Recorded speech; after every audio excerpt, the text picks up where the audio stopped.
Et bien voilà, nous y sommes, le dernier des DX9 Warring Pocket, le Xtal 22 Dino Commander Rager, aka Grimlock, le dernier de la team, le chef des Dinobos. Donc on a un très bel artwork qui représente sa tête sur un fond rouge et noir avec comme des flammes. Je trouve qu'il fait vraiment menaçant sur cette image. Bien entendu, dans le coin, le mode robot. On a ici sur le dessus le Warring Pocket qui reprend un design typiquement G1. Les infos Xtal 22 Dino Commander Rager. Le mode Dino. Le mode robot. On va retrouver le très bel artwork sur les côtés. L'arrière de la boîte. Donc évidemment, c'est le chef des dinos. Donc forcément mis en avant. Faut être aveugle pour le louper celui-là. Sur le côté, un design qui reprend toujours le packaging un peu G1, voilà, avec les cases rouges et noires. Donc le mode dinosaure, le T-Rex, notre Grimlock en mode robot. Et là on voit les specs. Apparemment, il est assez costaud, hein. Il y a quasiment tout qui est à fond, hein. Il y a juste cette partie-là, alors je sais pas ce que ça peut être, qui est très basse. Bon, on va pas s'attarder plus longtemps, hein. Comme à l'habitude, dans la boîte, nous avons une notice pour passer du mode dino au mode robot. Donc, cette étape-là est pas mal, hein, parce que bon, en fait, ils indiquent clairement qu'il faut se servir de l'épée pour sortir la tête. Mais bon, on a la bulle, voilà, tout qui tombe. Alors, il y a pas mal d'accessoires avec lui. Alors, je vais commencer par le début. Donc, son épée, donc, toujours en rouge transparent, du plus bel effet. On a son gun, un double gun, vraiment sympathique, hein, vraiment beau. Avec, bon, par contre, une très grande poignée, hein. Nous avons ensuite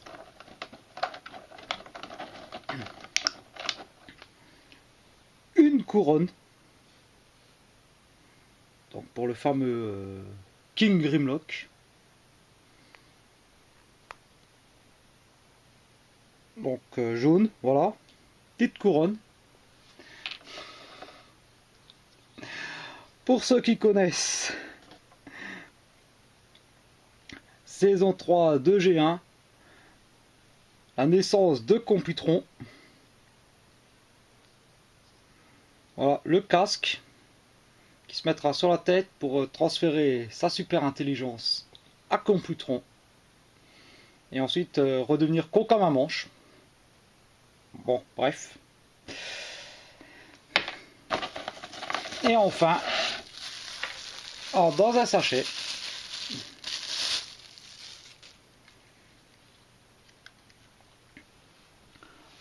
et enfin, voilà, notre superbe T-Rex. Donc avec ses beaux yeux bleus, ses dents en silver. Il est vraiment beau, hein. Lui, il a la classe, hein. Donc toujours le G1 style, screen accurate, voilà, avec les bandes bleues, rouges et vertes à l'arrière, les espèces de lance-missiles ou je ne sais pas quoi ici.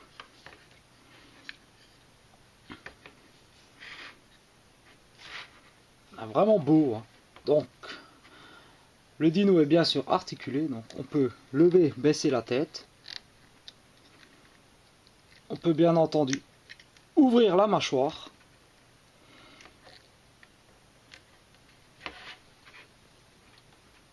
Alors c'est un peu dommage parce que là il manque des dents. Et on va voir à l'intérieur le canon pour lancer des flammes, pour le lance-flamme. On a ensuite les pattes avant sur un ball joint. Les pattes arrière qui tournent à 360. On peut les écarter. Mais bon, dans ce cas, je sais pas trop ce que ça doit être. On a une pliure de la patte, donc vers l'avant.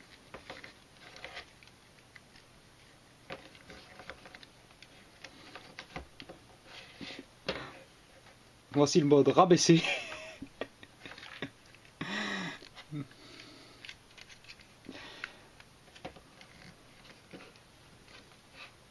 Et bien sûr, la queue qui peut bouger un peu derrière. Et lui, on peut vraiment essayer de lui donner une petite pose un peu agressive, quoi. On va passer rapidement là-dessus, hein.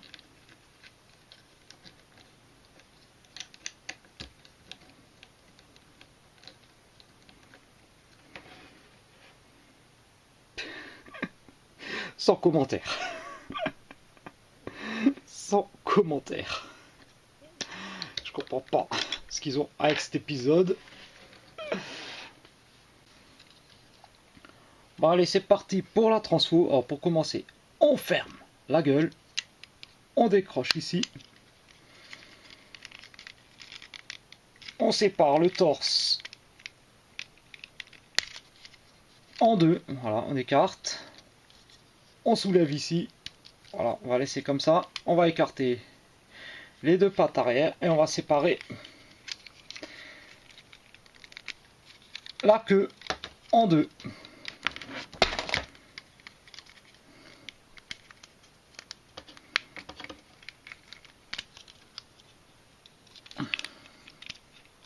Voilà qui est fait. On va ouvrir ici. Et on va faire pivoter de cette façon. Donc évidemment ça tient ici avec deux picots, hein. On décroche, voilà, on tourne.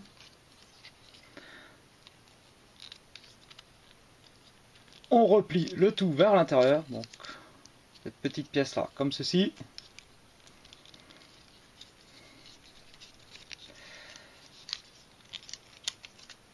On fait pareil de l'autre côté. On vient ici, on fait une rotation en haut de la cuisse. Ensuite on vient ici, on décroche.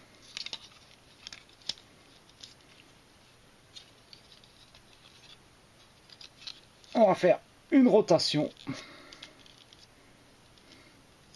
comme ceci.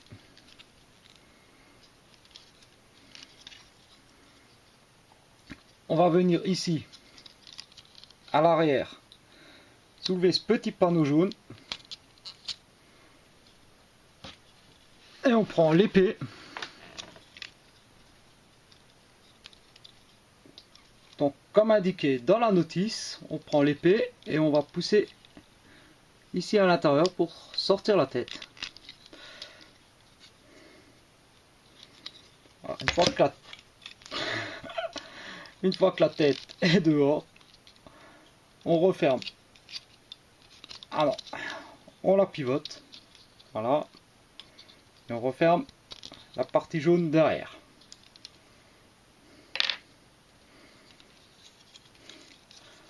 Et maintenant, on va insérer la tête de dino à l'intérieur. Donc il y a un ergot ici, hein, qui va permettre de loquer.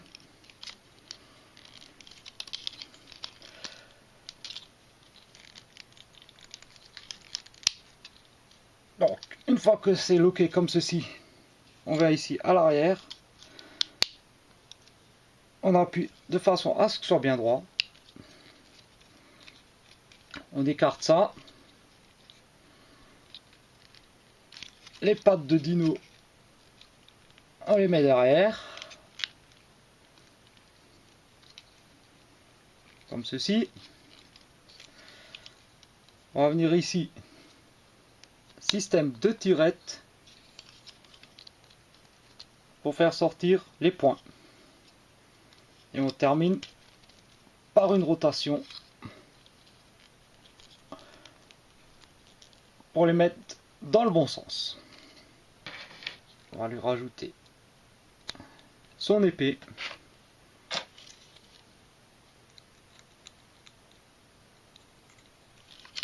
Son flingue, bien sûr. Et on va pouvoir également lui rajouter sa couronne. Alors là, je sais même pas dans quel sens ça va.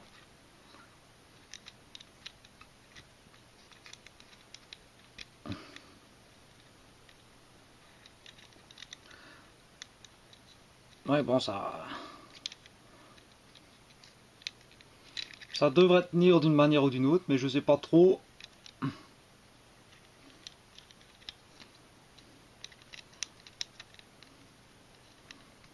Elle a l'air même carrément trop petite pour lui, hein.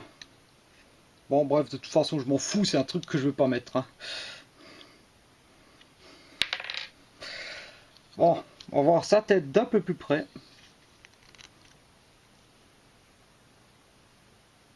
Alors, sa tête de Grimlock, avec les yeux bleus, magnifique.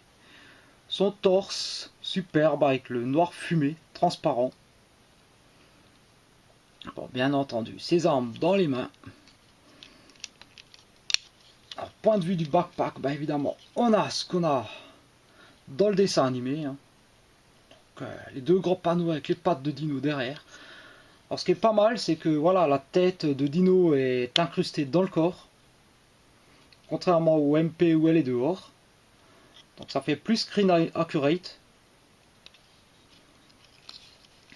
Alors, point de vue des articulations, nous avons évidemment la tête à 360, alors ball joint, les épaules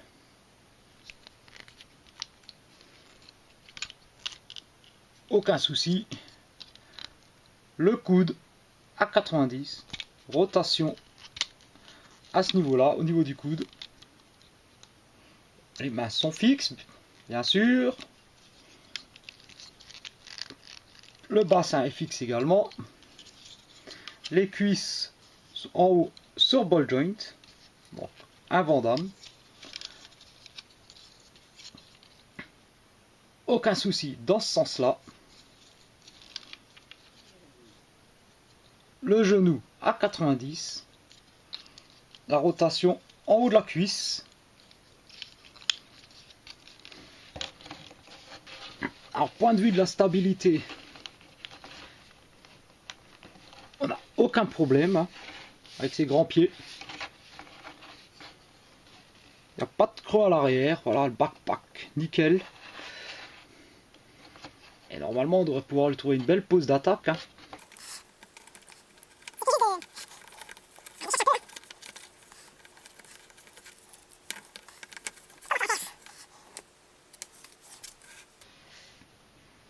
Voilà un peu une pose dynamique qu'on peut faire avec lui, hein. Ah, j'oubliais. On a ici. Alors, si je mets ça dans l'autre sens, ce sera mieux.